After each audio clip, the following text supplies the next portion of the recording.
यो मन यस्तो हुन्छ जसमा आएर बस्यो नि त्यो आएर बसिसकेको मान्छे यदि सुक्खा झार हो भने पनि मगमगाउँदो गुलाब जस्तो लाग्छ। उसको हाँसो, उसको बोल्ने तरिका, उसको कपालबाट आएको त्यो सुगन्ध, उसको हाइट, उसले लगाउने लुगाको छनौट हामीलाई यति बानी भइसकेको हुन्छ, यति मन परिसकेको हुन्छ कि जब तपाईँको मन कसैमा गएर बस्छ नि त्यो ढुङ्गा पनि देउता मूर्ति बन्छ।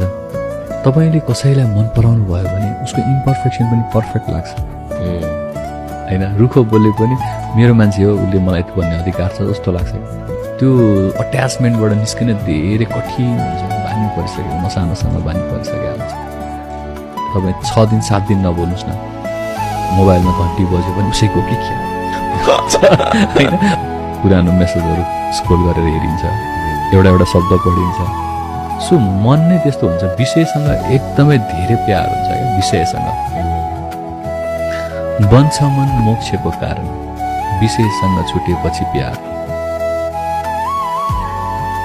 हामीलाई यति बानी भइसकेको हुन्छ, यति मन परिसकेको हुन्छ कि जब तपाईँको मन कसैमा गएर बस्छ नि त्यो ढुङ्गा पनि देउता मूर्ति बन्छ।